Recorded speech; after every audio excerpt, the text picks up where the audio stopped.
When people ask me, what's Schoology? I don't just respond with, it's a learning management system. I tell them to imagine an online hub that houses teachers, students, parents, and any of your stakeholders. It's a place where you can share any materials for class, including documents and links, images, videos, your discussions, anything you want. Students have access to these materials anytime from anywhere. Learning is not confined to the set school day. Teachers can create dynamic learning experiences in Schoology to make differentiation and personalization a reality.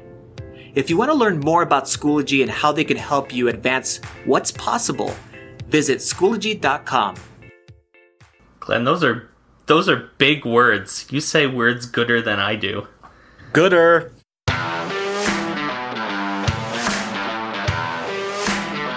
Welcome to On Education. I'm Mike Washburn.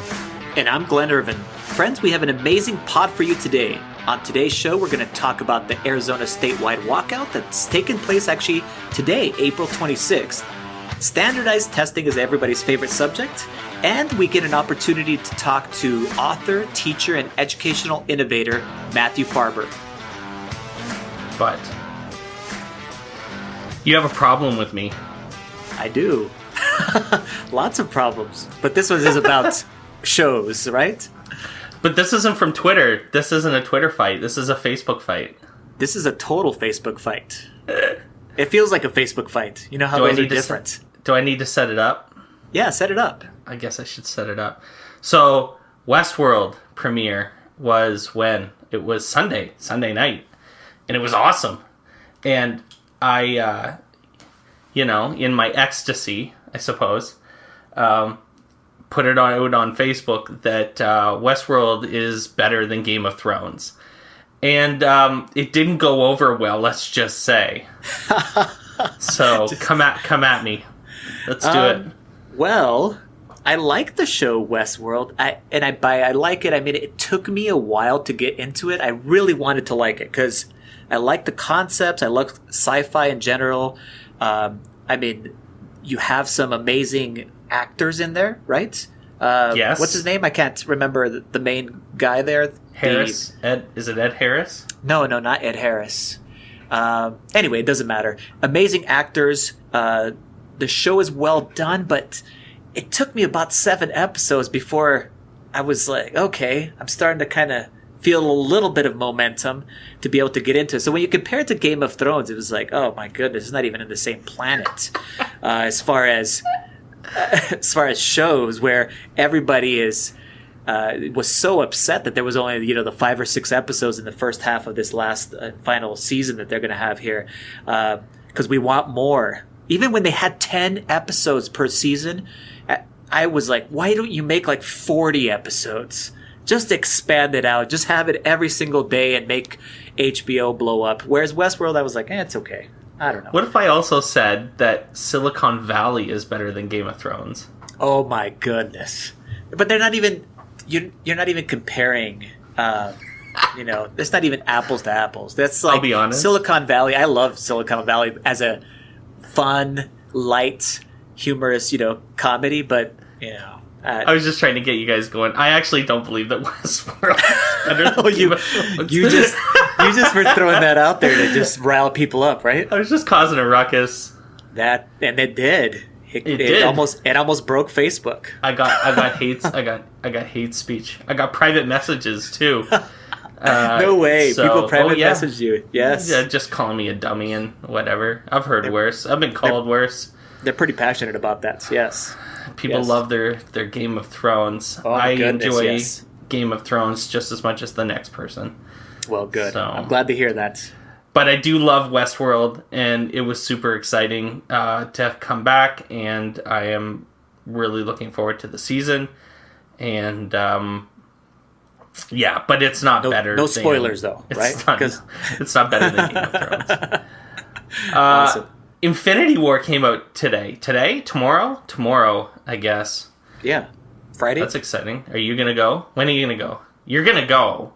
I'm going to go, though I saw the previews, and it's another one of those things where I want to be super excited about it, But it's good. I think it's going to be like my Ready Player One experience, where I'm going to come in and I'm going to be calling it the Nothing Burger, where I'm not going to be that excited. I mean, when you have so many elements all in in one show, you can't really develop anything within the 2 hours. So I'm 2.5 hours.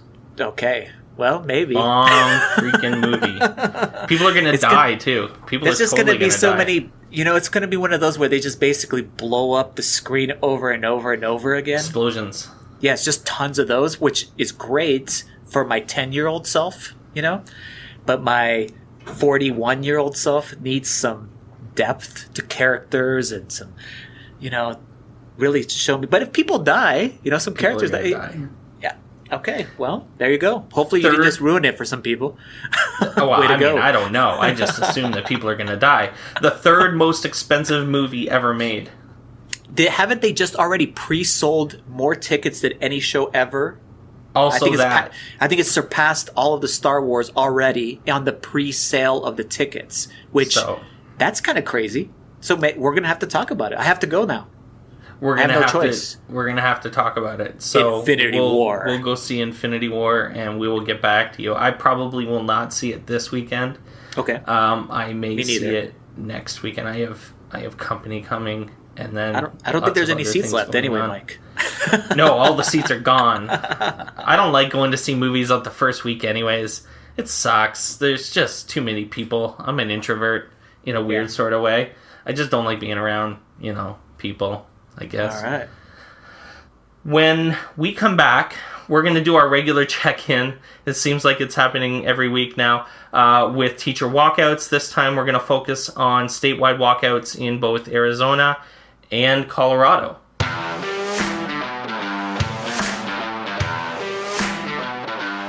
All right, we're back. Today, we're recording on April 26th. This pod should be out sometime around the 27th or 28th. But today, Arizona is walking out. Arizona teachers en masse have left the classroom. Over 1,000 schools, thousands and thousands of teachers are protesting today. Doug Ducey proposed a plan that claimed to raise teacher salaries by 20%. It's not enough. By year 2020. Yeah, I mean, it's ridiculous. Not even close to sufficiently met. And when you see these other states, Oklahoma, Kentucky, West Virginia, and Colorado, that we're going to be talking about later, being so successful with this, why wouldn't you ask for more? Why wouldn't you demand what you actually need instead of settling for crumbs? I do want to mention, I'm really, really annoyed. Today's, again, the 26th. I'm looking at the front page of CNN. Yes. And what's on the front page of CNN? Not the walkouts.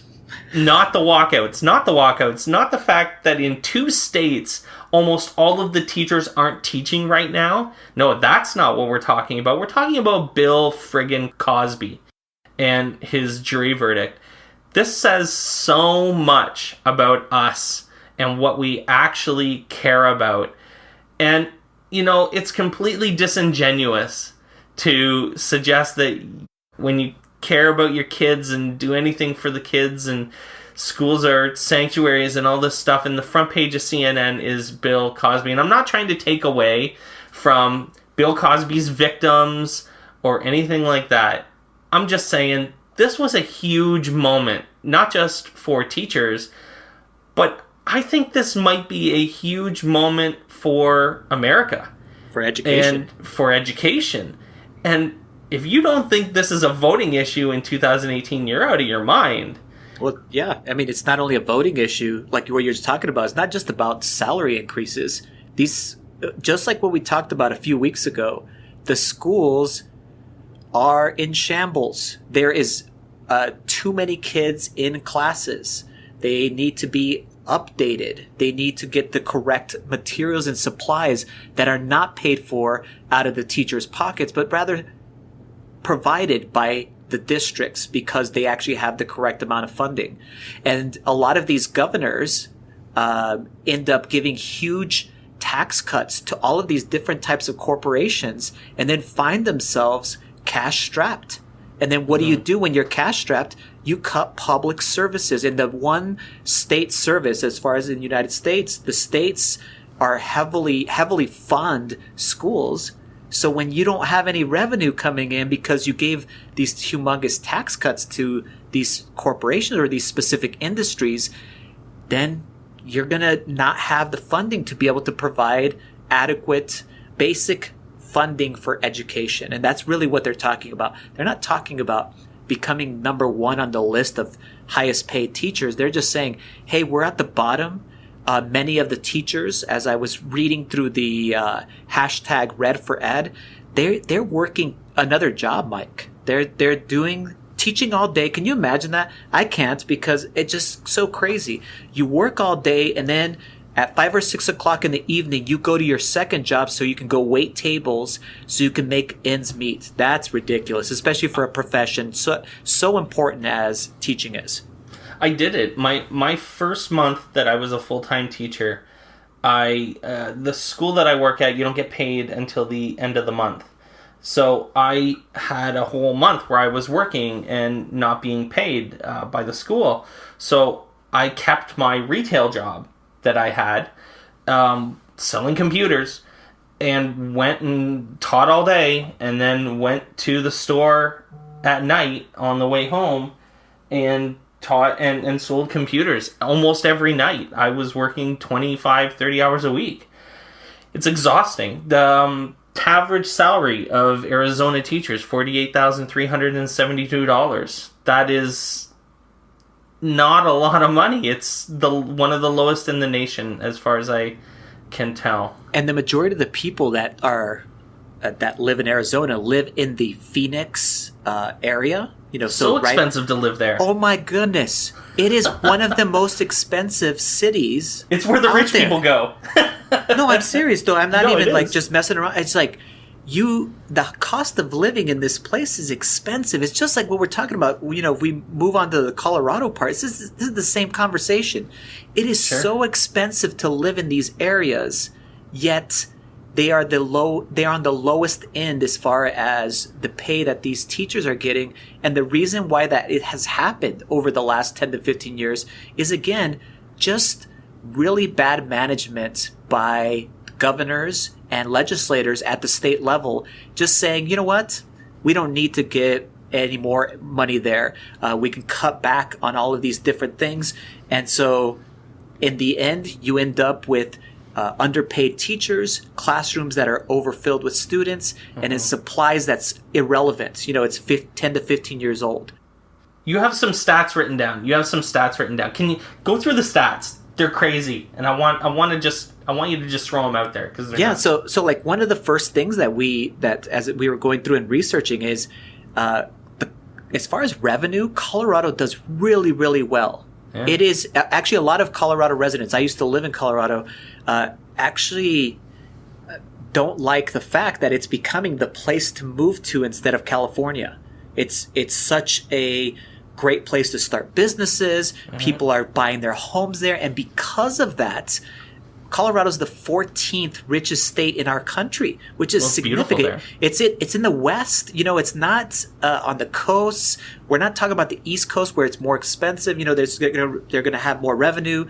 So anyway, it's the 14th richest state, but yet 50th in teacher wage competitiveness. That's ridiculous. Hey, Glenn. Yeah. How many states are there in the United States of America? I think there's 50. 47th. Okay, cool. This is the one that really is frustrating. 47th. So only 3 states that are worse in per pupil spending. So the change between 2003 and 2013, there's a 10-year period there. And basically what they did is they just froze spending per student. And that's how we determine how much schools get as far as from the state. 42nd in per pupil spending when you adjust it for cost of living. 41st in student to teacher ratio. That means that that's classes are humongous. Huge. Sure. And we already know, research says that after you get to a certain point of students per class, your class as far as learning declines, of course. So if you have huge classes, you're going to not be able to teach as well. 39th in education spending and 39th out of 44 states that provide for preschool spending. And basically it just says that they spend almost $2,700 less per student than the national average. So each student receives $2,700 less, which is just, again, it's ridiculous, especially because it doesn't have to be this way. The state is doing well, yet there's no care for, like you just told us, education should be expensive. And in this case, it's not expensive. Actually, they've managed to go ahead and keep it the same as it was 15 years ago. Well, a huge problem I have with funding things like this, funding education, funding, frankly, a lot of things, is that the people who consume the product are not involved in the voting.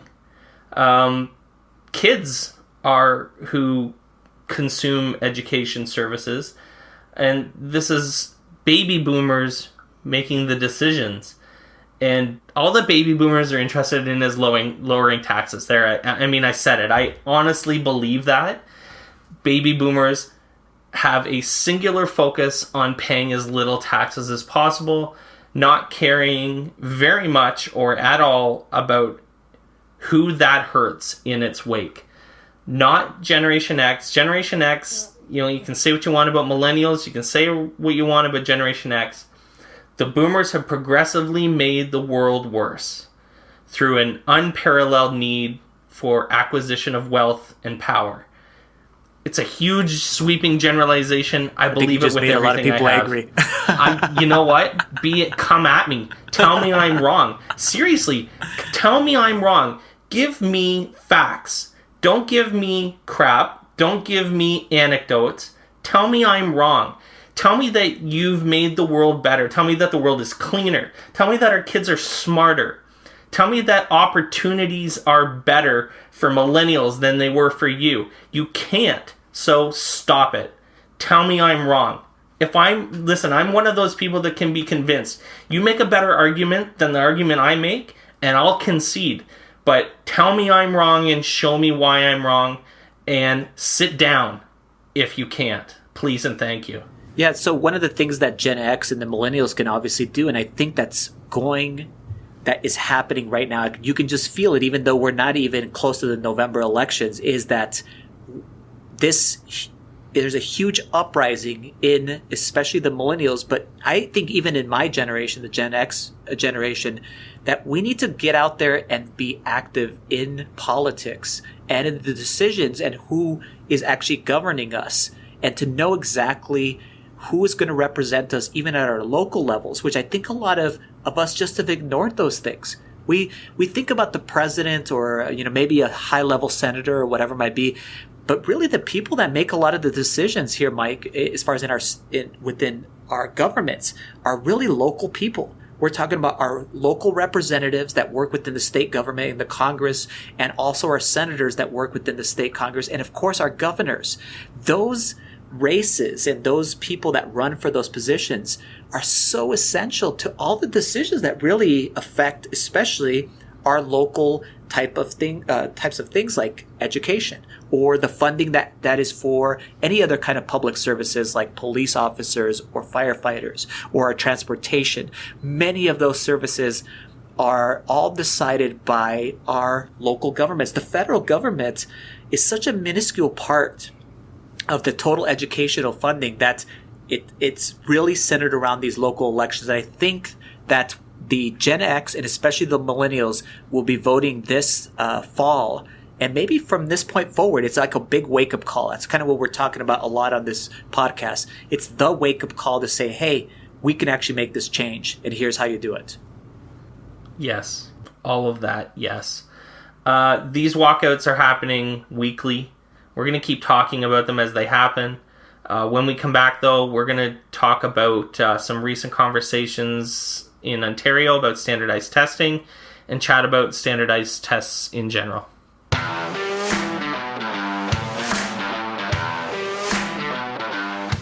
All right, we're back. This week, a report was released offering recommendations on reforming the standardized testing system in Ontario, where I live. This system is called EQAO. Through the EQAO system, students are tested in grade 3 and in grade 6 on numeracy and literacy and some other skills. There are also a bunch of tests in high school. So, full disclosure, right off the top, before we get too deep into it, I'm against the EQAO pretty passionately. I plan on potentially running for school board trustee in the near future, and I'm going to be running against EQAO there. I'm also a member of the Ontario NDP party, which is formally against the EQAO. So I do have a position on this as an educator. I also have a political position on this. I think that standardized testing has made our education system worse. But before we dig into this, I want to talk about the report itself. So the report recommends that the grade 3 test be eliminated completely. So first off, right off the bat, they're acknowledging that this is ridiculous to give grade 3s a giant standardized test. Now, this isn't a small test. This is a thing that takes most of the day for these kids to do. Anyways, eliminating grade 3. And that the focus of the grade 6 assessment should be more towards what they called transferable skills. We know this as a fairly common term in education. We call it 21st century skills. That is a common term in education circles. We're talking about things like problem solving, critical thinking, creativity, the things we actually know our kids are going to need to solve all the problems that, our friends, the baby boomers that I just referenced, have caused for us, like dirty water and running out of oil. So we have a lot of problems. We need to teach our kids how to solve problems because that's how we're going to survive.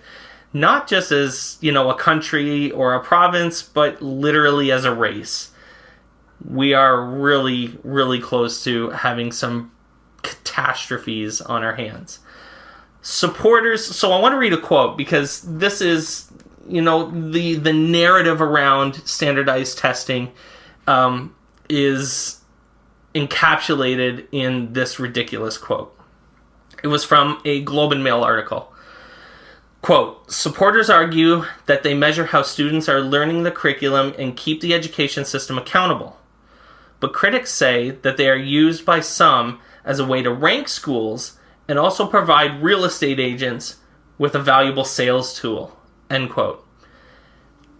I read this article and it didn't take me long to get infuriated, but then I read this quote and I jumped off the edge. It's hysterical because it's obvious that the people on both sides of this issue are clearly not educators and they don't get it. If the strongest argument for standardized testing is that this is a measure of how students are learning the curriculum, then they really need to go back to the drawing board. It's not the strongest argument for standardized testing at all. And teachers in EQAO power through the curriculum. Okay, so it's not a good measure of what students are learning because students aren't learning a full curriculum in those years. They're learning what they need to learn to pass the damn test. The curriculum is an outsized focus on the topics covered and at the sacrifice of a more rounded school year. If the strongest argument against the EQAO is that it's a sales tool for real estate, obviously they need to find me and get me to make their argument because that's a crap argument too. High pressure testing is a terrible form of assessment. It doesn't work. It doesn't provide any information on what our students know. It's not good for anyone at any time, and any educator would know this. But Mike, I was thinking about, what about the ACT and the SAT? I've heard this argument. These are the tests that are helping prepare these kids to take these other high-stakes tests. And so I always think about like what exactly do these specific high stakes tests measure? And I love Alfie Kohn. Did a lot of research with him as I was doing some graduate level courses, and he says, don't let anyone tell you that standardized tests are not accurate measures. He said, the truth of the matter is they offer a remarkably precise method for gauging the size of the houses near the school where the test was administered. And really, we know that standardized tests are not only a flawed measure of student ability, but that they're biased. They've done these studies. They say, oh, they're like biased against minorities. They're biased against the economically disadvantaged. So the question is, why do we continue not just to use them, but it's all of April in the United States. It's called testing season around here. This is what we do in April. It's gross. Yeah, and it's not just Minnesota. It's not, because I've lived in Colorado and in California, and I obviously grew up in New Mexico. It happens everywhere. So why do we continue to do this? And I have some ideas of why. The first is, number one, it's easy to implement. Now, you may think, oh my goodness, there's a lot of planning, blah, blah, blah. But no, it's easy to see the data. Like, you can actually see the little charts and be able to tell, because it comes right back from the testing company, which I'm going to talk about in just a bit. And the data is clear. Even if it's wrong, it tells you, hey, school A, and it measures school A versus school B, and it says, oh, you are ranked at this thing. And supposedly on our very biased test, you are number 1 or 2 in the state or in your region, and you can go ahead and celebrate. Or the worst is when you're at the bottom and it says, oh, you're really not doing really well in your school, and here's how we're going to measure that and show you that, even though it doesn't really clearly show whether or not student learning took place. The other part is, in the United States at least, and maybe it's the same way in Canada, there's some humongous educational corporations that are banking off of testing. If it happens in all 50 states, Mike, for a whole month, then there's some companies like Pearson, yes, I'm calling you out, Pearson, that are making a ton of money off of these high stakes tests. They have such an investment in these tests that they don't want them to go away. That's an important element, not just selling books and whatever else that Pearson does, but high stakes testing is an important element too.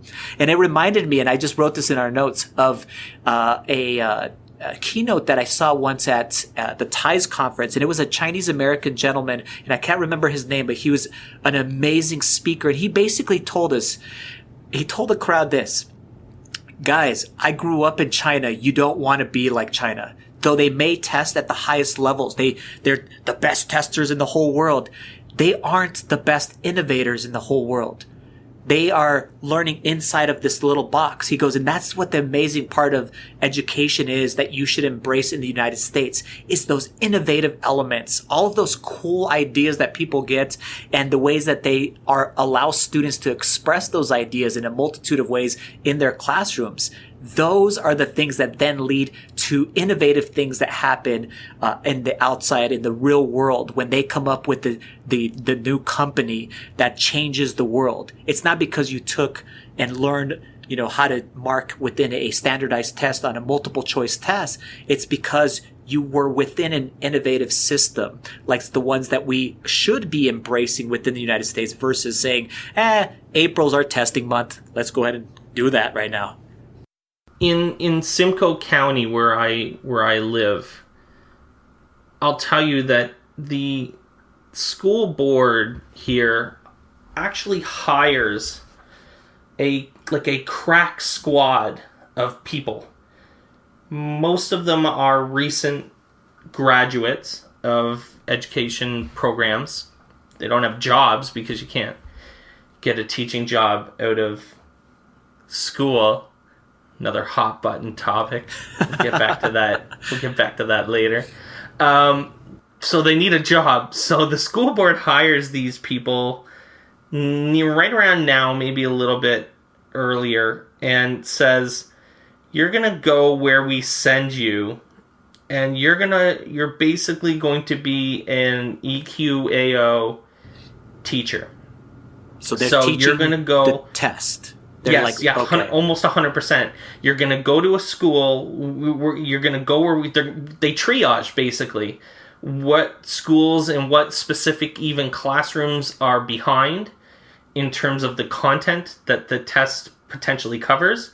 And they say, you're going to go to this class, and you're going to then deal with these 4 or 5 kids, maybe, and get them up to speed. Wow. On the test. Yeah. No, that's... On the test. Yes. Yep. They don't... It's not... I'm telling you what it's not about. It's not about the kids passing the damn test. That's what it's not about. Yeah. It's about... Well, it is in the sense that when they pass the test, they get more money for the board. Okay. Or the school gets more money for the school. It's not about student success. That's for sure. So they actually send this crack squad of young people, young teachers, whatever, out to support... Tutoring, basically. Yes. It's basically a squad of tutors that tutor to the test. I know this because I didn't do this, but I participated in some of the planning process for this 1 year. Yeah. A long time ago, probably 7 or 8, maybe even 9 years ago. 7 years ago. I'm going to say 7 years ago. It was gross, and it left me feeling really dirty. Like I didn't do it because I thought it was insane. I thought it was insane that we were going to send people out to just basically make sure the kids passed the test.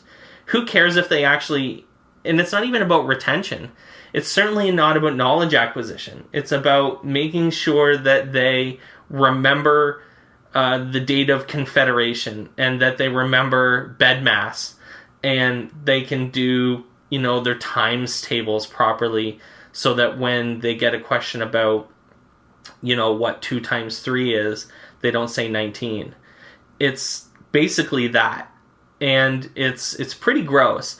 I wanted to also touch on one other thing, just about you were talking about Pearson and the SATs and these big standardized tests to get into U.S. universities in particular. Last week tonight with John Oliver actually did an entire segment on standardized testing, and I would strongly recommend anyone who hasn't seen it should watch it. We're going to put the link in the show notes. I went and grabbed the YouTube link while Glen was talking to make sure that we had it. And you need to watch this, because this is just like my problem with healthcare in the United States. This is education with a profit motive, and a profit motive does nothing for students. When Pearson and these companies that administer these tests, all they're trying to do is make money, and they throw lobbyists at these legislators who then start trying to, build around this issue of standardized testing as if it's a good thing. But really, they're doing it to get lobbyist money so that they can continue their job as a legislator. It's doing nothing for students, that's for sure. So we're gonna put that link in the show notes. It's the long segment in Last Week Tonight, so it's about 15 minutes. It is worth a watch. But this is a perfect show we should do later on. What? About the standardized testing industry. Yeah. You know what I mean? Yeah. I'd love to talk. Listen, if you're for standardized testing, you actually have a position on this that's strong. Get a hold of us. Come at us, please. Let us know why. I'm not afraid of alternative viewpoints. We want you to bring it strong, though. Like, you got to tell us why we're wrong. Yeah, come on the show. And bring facts. But yeah, come on the show, man, and tell me I'm wrong, and tell me why. But until then, I think I'm right, and I'm going to just hang on that. All right, when we come back, we are going to talk to the amazing Matthew Farber.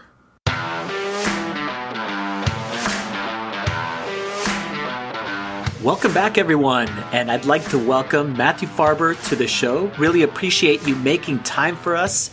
And can you go ahead and tell our audience a bit about yourself, Matt, and your current role, and maybe an introduction to your work in game-based learning? Sure. My name is Matthew Farber. I'm an assistant professor at the University of Northern Colorado. And prior to that, I was a social studies teacher at a middle school in New Jersey. I'm a blogger for Edutopia. I write about every month or so for Edutopia on game-based learning. And I have a couple of books on game-based learning. Gamify Your Classroom, which is in its second edition. I have the Game Jam Guide, which I co-edited, which is about kids designing their own games. My newest book is Game-Based Learning in Action, How an Expert Affinity Group Teaches with Games. And I've also done some work with Dr. Karen Schreier on the limits and strengths of using games as empathy machines, and that is a UNESCO MGIEP working paper. That is awesome. And Matt, I'm humbled to have been included in some of your books, including your previous book. I think it's right before this one, was called Gamify Your Learning. Gamify Your Classroom.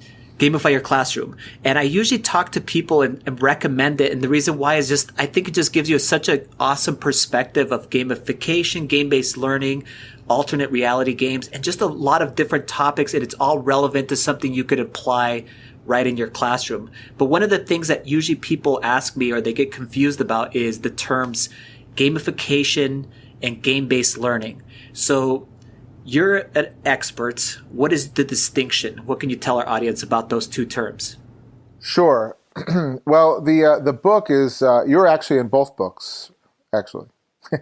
You're awesome. Yeah, you're in several sections and quoted throughout game-based learning in action also.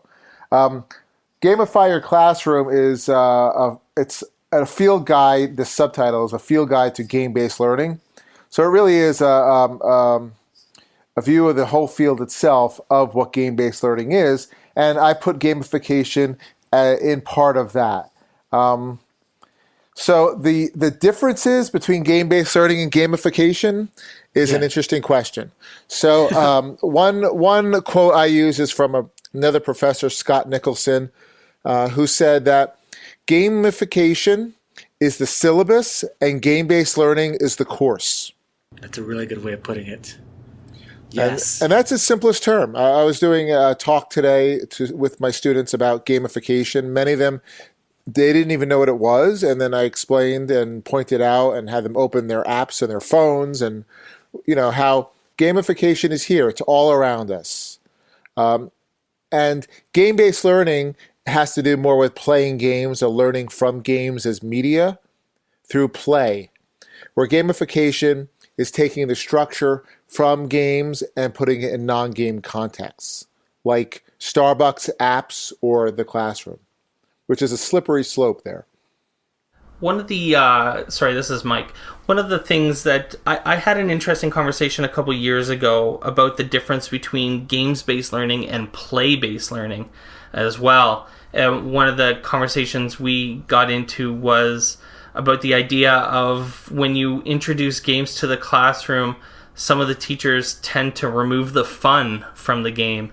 And when you remove fun, you're changing the nature of how the students interact with it. Maybe you can talk just a little bit about that if you have thoughts on that idea. Sure, of course. Play is what happens within the structure of a game. So, if you have a rule set, you have possibly goals, you have constraints, and play is what happens within those constraint systems. So there are spaces for playful learning, and that really does come first. Play is the most important thing. Yeah. I've done some work with the Institute of Play, for example, and their games, and it's always the play that's around the game. You take a really good game like Apples to Apples, which you can modify for lots of different educational contexts, the card game. The play is not the cards themselves. It's the judge and arguing back and forth about who has the best, the best apples to apples mix, right? And of course, play is what we always want. We want playful learning. So in that regard, podcasting, not to be very meta here, but Audacity is one of the best play experiences I've had teaching. So is iMovie, just moving around and editing. That tool set, what Mitch Resnick refers to at MIT as tinkering, that's a terrific thing. right? So we want play and we want tinkering. Now, what you're talking about when a teacher is using a game, my questions always are, what is the game? We use games, not me personally or Glenn or probably yourself, use games with broad terms, but nuanced terms. Just like we don't say movies and assume all movies are the Avengers Infinity War, right? Because there are smaller movies, right? You can't compare. How could you compare something like, Shape of Water to Infinity War, right? Or, I, Tonya, or one of these smaller independent movies, right? They're very nuanced. And games are very nuanced also. So it really depends on the game.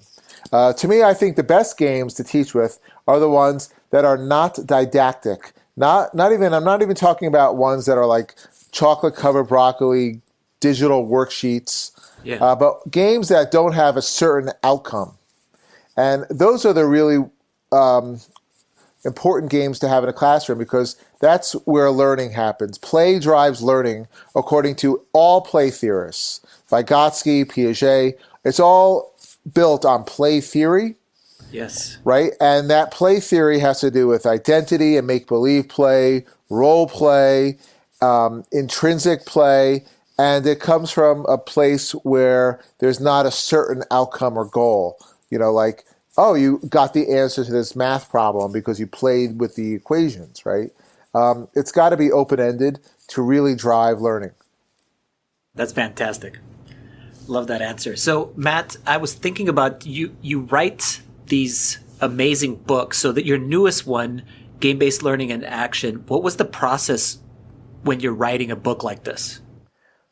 So to write the book, it was based on my dissertation.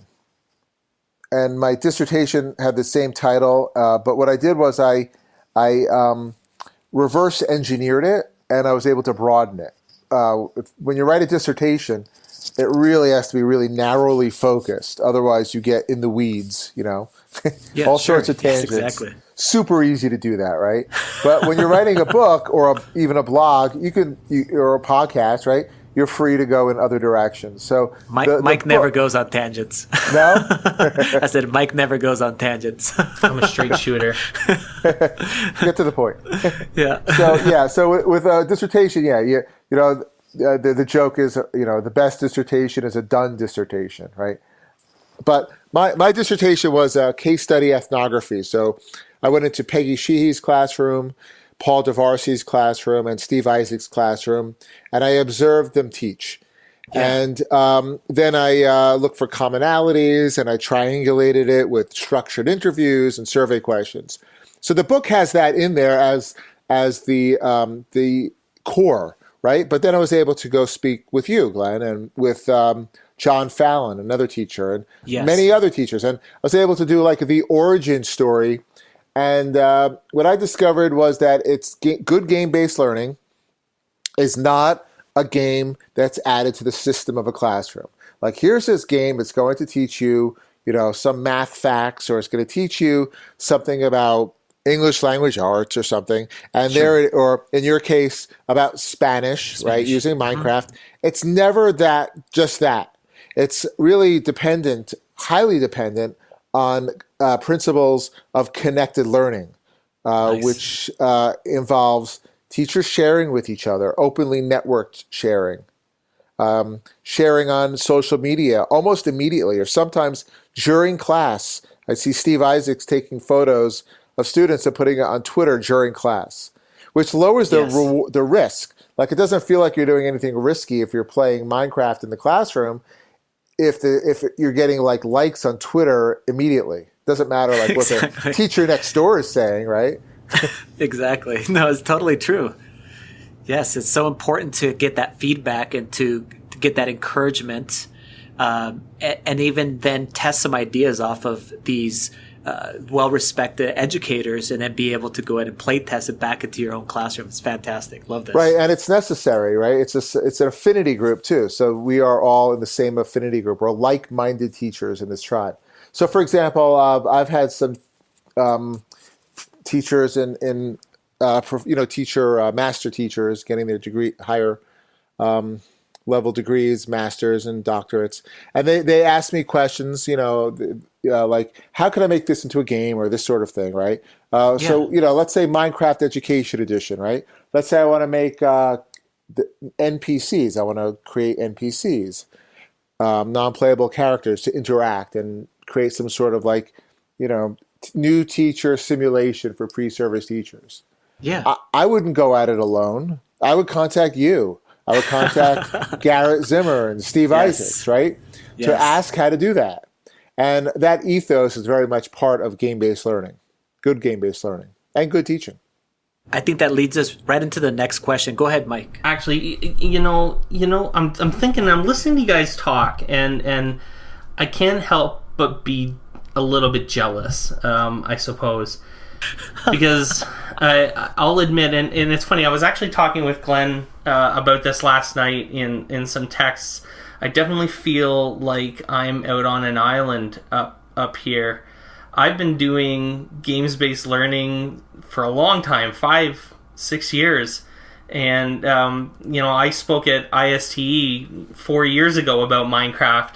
And, but I definitely don't feel like there's the connection with other teachers up here like there is down there with you guys. And I can't help but listen to you guys talking and feeling like, I've almost missed the boat a little bit on some of this stuff. It's great to hear, but I'll admit to being insanely jealous as well. I feel like I've done a lot of this stuff on my own, and it'd be nice. I think the environment where you are have a sense of collegiality with other educators who are, like you said, like-minded, would have been valuable for me 4 years ago when I was building basically a project-based / game-based learning curriculum for computer studies that I basically wrote myself, and no one else has seen. Show it to us. It's almost 200 pages at this point, and while I feel pretty proud of it, man, oh man, it would have been nice to have Matthew Farber and Glen around to ask questions to 4 years ago. I definitely love the aspect of sharing and working together with like-minded people. But you are in it, and we are not all geographically located near each other. I mean, I used to live in New Jersey, where there was somewhat of a hotbed of game-based learning. In Colorado, there are a few of us out here, but it's a really very large state. Yes.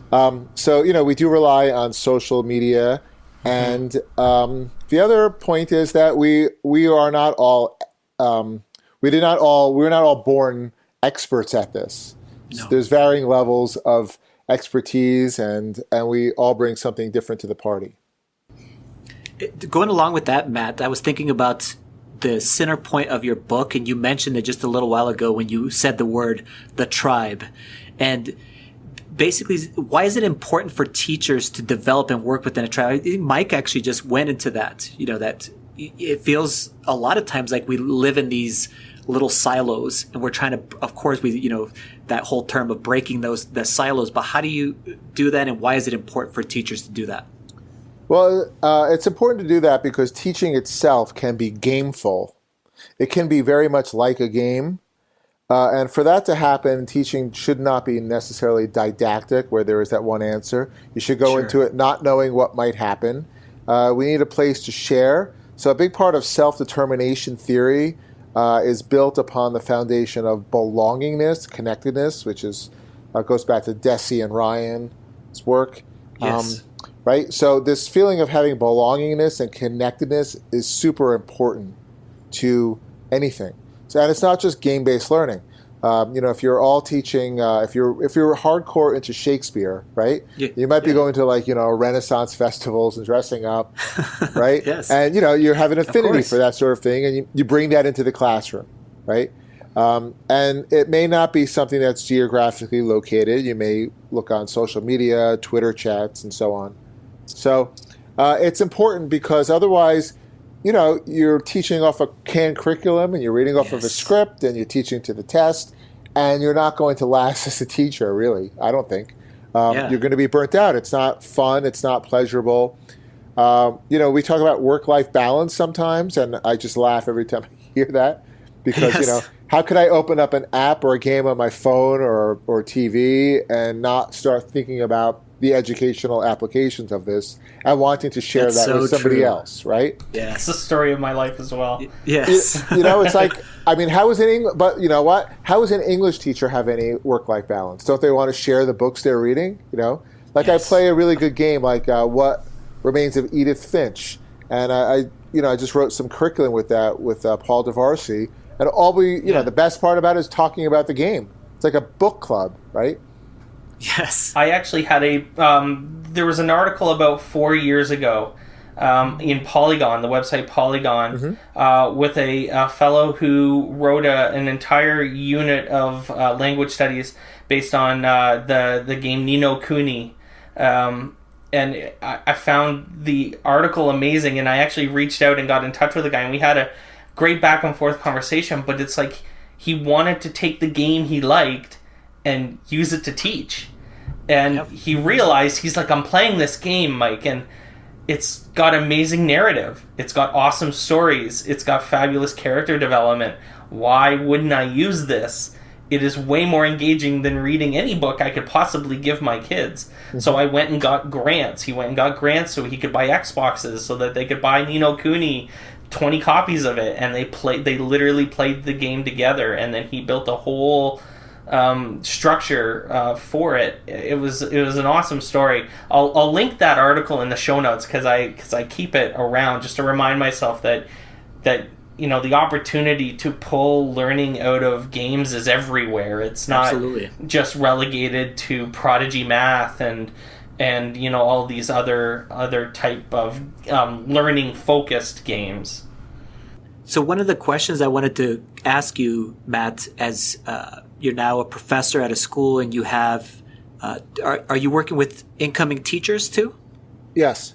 Okay, perfect. So like, do you see basically a trend as far as the future of education towards game-based learning being a part of the typical educational classroom, and do you feel like it's trending towards those chocolate-covered broccoli type of games, or are we actually moving into something, a new realm where we're actually using commercial games, for example, and drawing them into our classroom for, specific purposes, whatever we're trying to teach? Well, it's interesting with pre-service teachers. They come into to my class and other classes similar, and, we all talk about project-based learning and game-based learning. In my class, I use Mitch Resnick's book, Lifelong Kindergarten. Yes. Right? That's the book I adopted for the undergraduate students. And, so I run Genius Hour also. That's awesome. With your students? Yeah, with the students. That's fantastic. And I have it on That's Classcraft. Even though we have Canvas, I put it on Classcraft. That is awesome. Right? And Yes. and they're like, how can you do this? How can you have something so open-ended? But Yes. it's not. It's not open, free choice in Genius Hour. It's curated choice.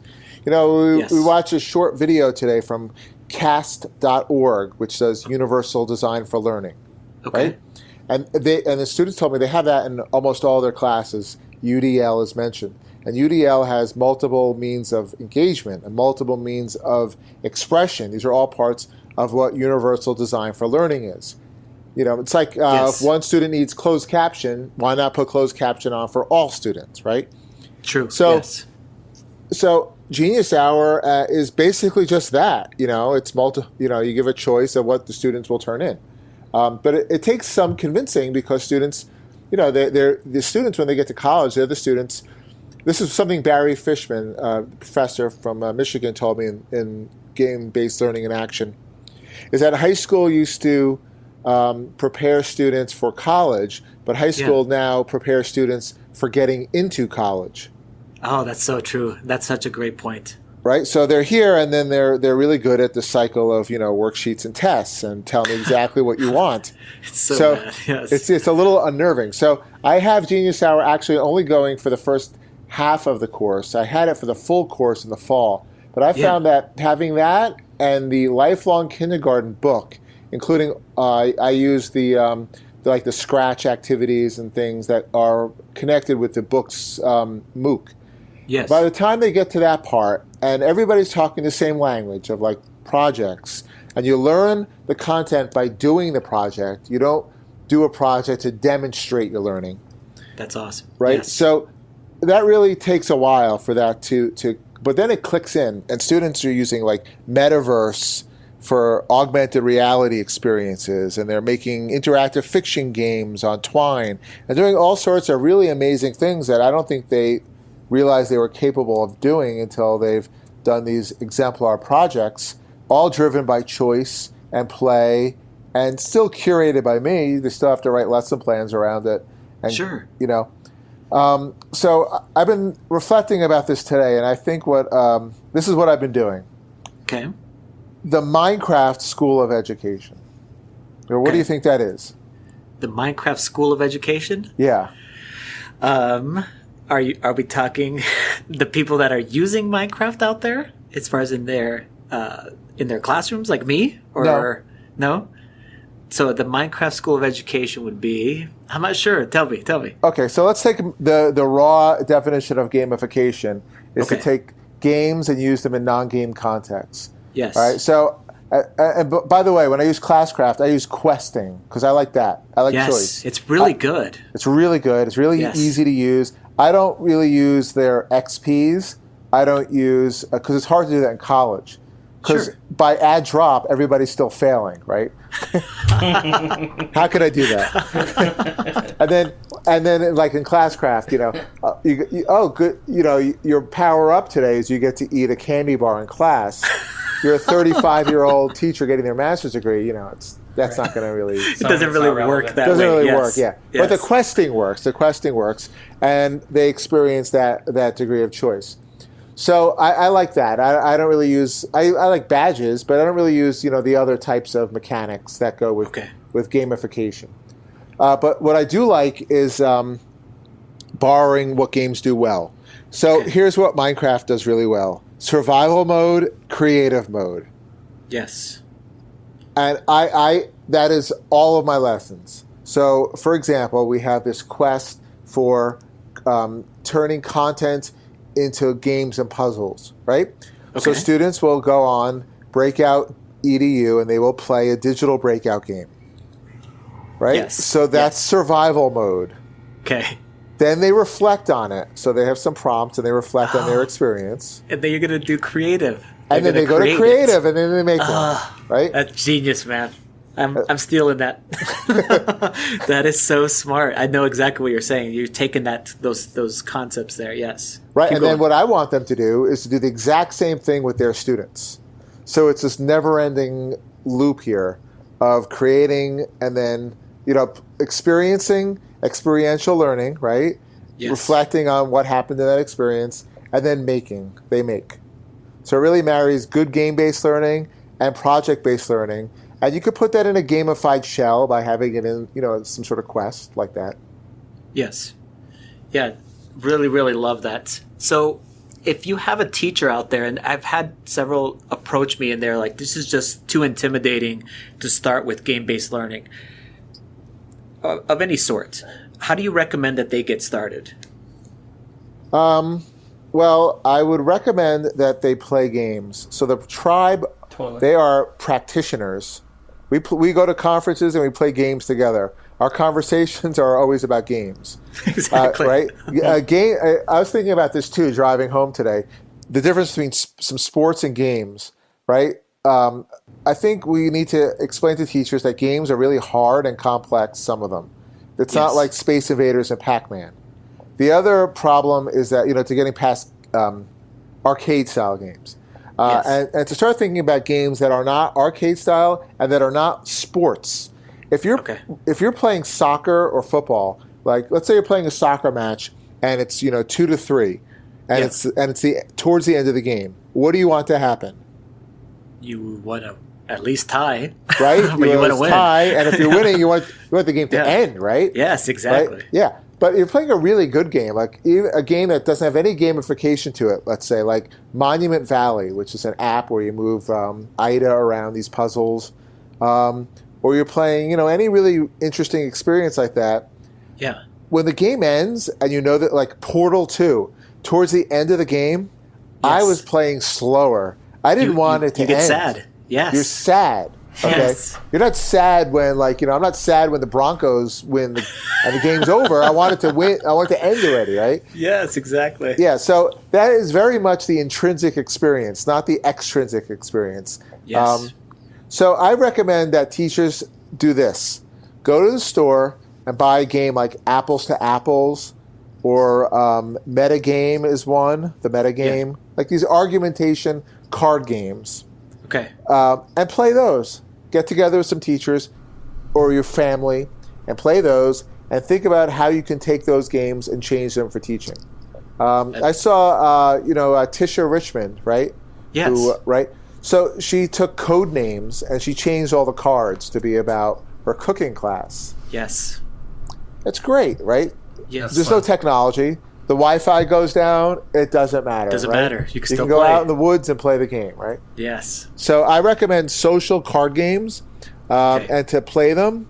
And a good game like we use a lot in class is One Night Ultimate Werewolf. Yes. Where you close your eyes and then you have to guess who the werewolf is. And then, I used to have students then change the cards to be about The Crucible by Arthur Miller.